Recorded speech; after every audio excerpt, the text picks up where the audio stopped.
Welcome back, everyone, to the Deep Dive. Today, we're heading to Portugal. We're going to be exploring the Bairrada wine region. Ooh, nice. Yeah, so we're talking Atlantic breezes, unique grapes. I mean, some you've probably never even heard of, and history that's, as fascinating as the wines themselves, really. I love it. We've got a stack of sources, all in Portuguese, to give us that, that real insider perspective. Oh, perfect. Yeah, because I feel like this is a region that, maybe hasn't gotten as much attention as some of the others in Portugal. Right, Yeah, exactly. so I'm excited to kind of dig in. We know Bairrada has a long history of winemaking, right? I mean, we're Mhm. talking Roman times. But what's really interesting to me is that they were also pioneers in sparkling wine production in Portugal. Yeah. They embraced the classic method, the same one used for champagne back in the 19th century. Wow, that's a long time ago. Yeah. So it's kind of cool, right? This blend of tradition and innovation. Yeah, and it's definitely something that you see reflected in their wines today. That kind of balance, that respect for the past, but also this willingness to kind of push boundaries. I like that. Okay, Well, so let's talk about the place itself, the terroir, right? You yeah. can't talk about Bairrada without mentioning its location, right? Yeah. You're nestled between the Atlantic Ocean and these mountains, the Ciudad do Busaco. Right, right. It's kind of a magical spot when you think about it. I mean, imagine these vineyards rolling down towards the coast, right? You have that salty Atlantic air kind of swirling through the vines. It makes me think of some of those, coastal wines you get from like the Greek islands. Yeah, I see what you mean. That Atlantic influence is definitely a major factor. Uh-huh. The climate is cool and humid, which results in wines with this, real vibrancy, Okay. freshness. You get bright acidity and lively fruit flavors. Right. But then you also have this other element, the soil. It's predominantly clay limestone, which adds structure, minerality, Minerality, yeah. and a real complexity. Can we talk about structure for a minute? Of course, yeah. Because I think that's a word that gets thrown around a lot in the wine world. But what does it actually mean, right? Like, what does that translate to when you actually taste the wine? Right, yeah. Well, when we talk about structure, we're really referring to the backbone of the wine. Think about the tannins, the acidity, the alcohol. They're all working together to give the wine this kind of shape and balance. It's that firmness that you feel on your palate, Oh, okay. that lingering presence that kind of makes you want to like go back for another sip. And in Yeah. Bairrada, that clay limestone soil really contributes to this very pronounced structure. It gives those wines a certain gravitas, I think. I like that gravitas. Yeah. So we've got the cool climate, this kind of structured, mineral-driven style. Mm. But I also read that Bairrada is divided into these, three sub-regions. You've got maritime, central, and mountain. How do those kind of microclimates, the subtle shifts, how do those play into, the final wines? That's where it gets really, really interesting. Each subregion, has its own personality, its own little nuances. So the maritime region, as you can probably guess, is the closest to the Atlantic. Right. So those wines really capture that salty, almost briny character, like you mentioned earlier, kind of reminiscent of those Greek islands, Yeah. but Yeah. maybe more like a Portuguese Vinho Verde. Okay, got And it. then you have the central region, a little bit further inland. The climate, there's a bit warmer, drier, so the wines tend to be fuller bodied and richer. And then you have the mountain region, right, up against the Serra do Bussaco, higher elevation, cooler temperatures, and the wines are, well, they're all about vibrant acidity and this real kind of elegance. I mean, it's amazing, isn't it? It is. How much variation you can get within a single region just based on those subtle shifts. It's a perfect example of how terroir expresses itself in the glass. It's fascinating, really. Absolutely. Okay, now this is where I get excited. Oh, yeah. Grape varieties. Yeah. I know Bairrada's got something special to offer here.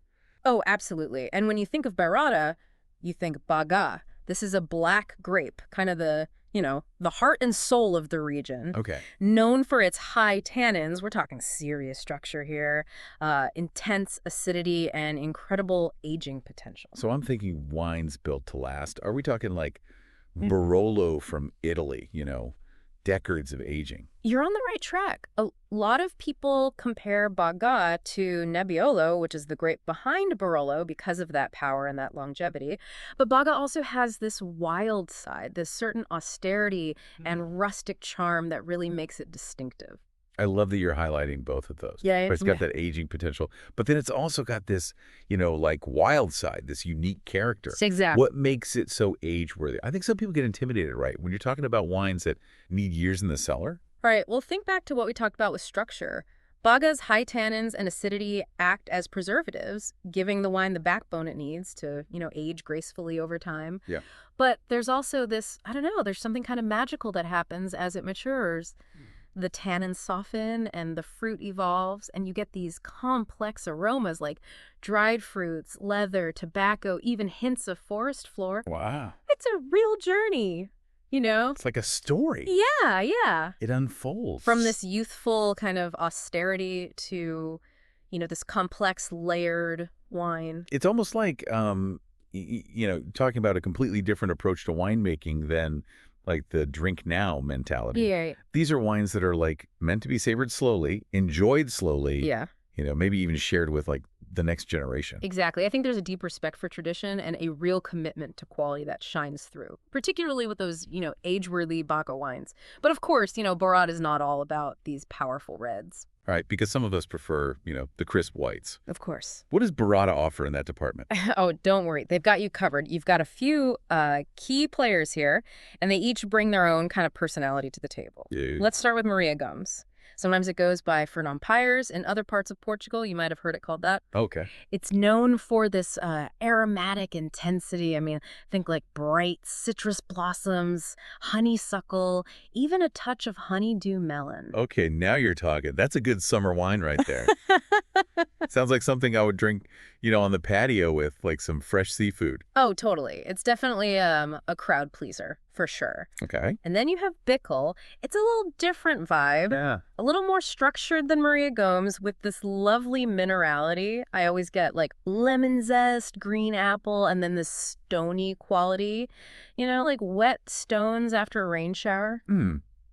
Okay, so maybe a little more serious, maybe something you'd pair with food. You're spot on. The acidity and that minerality make it a fantastic match for all sorts of seafood, especially shellfish. Nice. And there's one more white grape we should touch on, Arinto. Ah, yes, Arinto. Yeah. Right. Yeah. You mentioned it earlier. And isn't that one that's often used in blends? Yeah, a lot of times it's, kind of the workhorse grape in Portugal, but in Bairrada, you see it shining on its own. You get these wines that are all about like, citrus, maybe a little herbal note, and then that like salty minerality that just screams Atlantic influence. Right, right. I'm starting to see a pattern here. It's like that Atlantic, it's like a through line, right? It is. Whether it's the salinity in the whites or that kind of that freshness that you're talking about that balances the structure in the reds. It really is. It's that sense of place, that thread that connects all these wines and makes Bairrada so unique. But we can't forget about what they're probably most famous for, the sparkling wines. Ah, yes.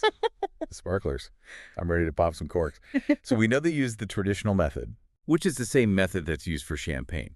Can you, remind our listeners what makes that method so special? Yeah, so it's also called méthode champenoise, and it basically involves a second fermentation that happens right in the bottle. Okay. And that's what creates those fine, persistent bubbles that we all love. But it also adds this whole other layer of complexity to the wine with those classic aromas of, brioche, toasted bread, sometimes even a hint of nuts. So we're talking a step beyond just your average sparkling wine. Oh, yeah. Right. This is serious stuff. So what should our listeners expect when they pour a glass of Bairrada bubbly in terms of the flavors, the aromas? Well, a lot of those characteristics we talked about with the still wines are going to carry over, that bright acidity, the minerality. Mm-hmm. You're going to find green apple, pear, citrus, all layered with these kind of delicate floral notes. And then those, yeasty, toasty aromas from that second fermentation. Mm-hmm. It's a really beautiful expression of the grapes and the terroir. Okay. Now, I have to ask about something you mentioned earlier. This is the sparkling rosé made from Baga, Oh, yeah. which is a little unusual, right? I don't think I've ever seen a sparkling rosé made from such a tannic grape. Mm-hmm. So tell me, what's the story there? You're right. It's not something you see very often, but in Bairrada, it's becoming a little bit of a signature. And it works, surprisingly well. The Baga adds this, structure and complexity, gives it more depth. You'll find those red berry aromas, some spice, and a hint of that earthy quality that Baga's known for. So it's a sparkler that can actually stand up to food, not just something for sipping on its own. Oh, wow. Okay, so it sounds like Bairrada is really firing on all cylinders, right? You've got the reds, the whites, these incredible sparklers. But every wine region faces its own challenges, right? Oh, absolutely. I think it's important to, understand the full picture. So we've talked about what makes Bairrada unique, all these things, the grapes, the terroir. But Every wine region, it faces its own set of challenges, right? Right. Right. So where do we even begin? Well, I mean, you can't talk about, the future of wine without talking about climate change. Right. It's affecting, regions all over the world, and Bairrada's no exception. Yeah, and we hear about rising temperatures, these unpredictable weather patterns, but how's that impacting the vineyards in Bairrada specifically? Well, remember how we were talking about how Bairrada traditionally has this, like, cool, humid climate, Right. that Atlantic influence? Uh-huh. Well, those rising temperatures, and then you have these shifts in rainfall. They're creating some difficulties. Yeah. I mean, Baga, for example, is a late ripening grape that thrives in those cooler conditions. Right. But if it gets too hot, the grapes can ripen too quickly, and then that balance of, sugar and acidity can get thrown off.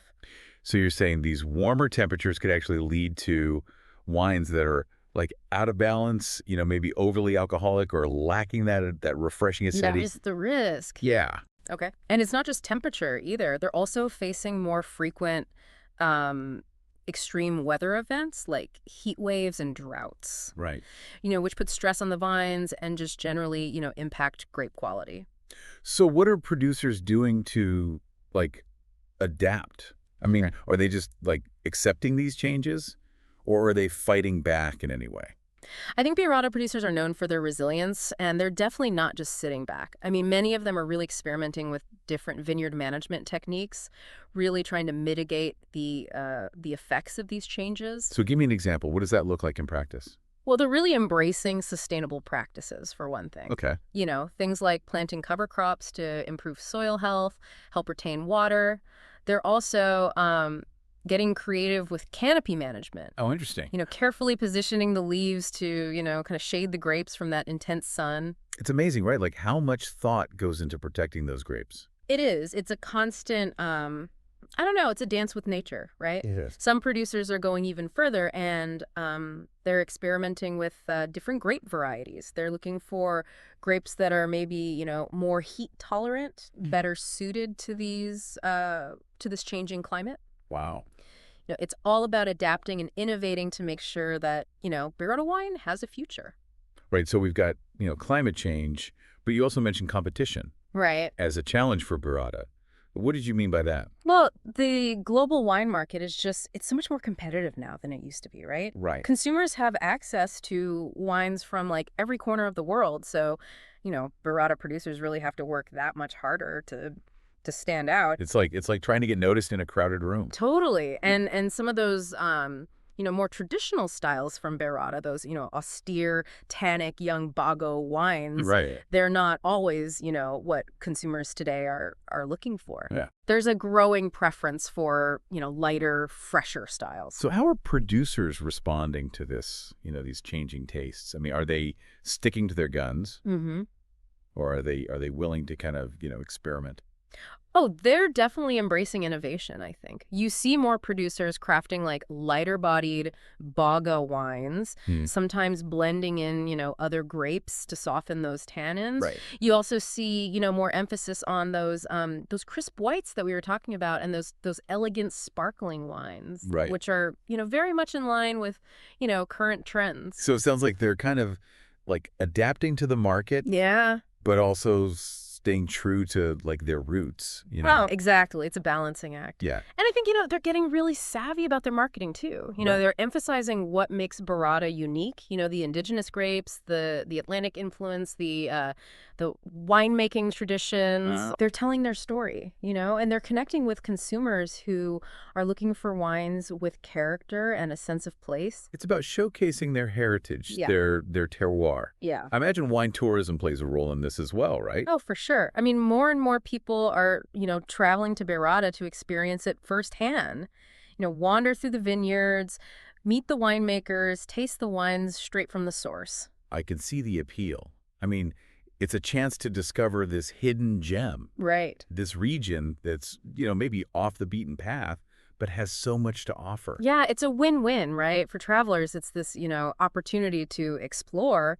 And for the Bairrada producers, it's a chance to, share their passion and convert those visitors into lifelong fans. So for you, our listener, why should you care about Bairrada? If you're adventurous and you enjoy exploring wines that are, a little different, a little Yeah. unexpected, I think Bairrada's calling your name.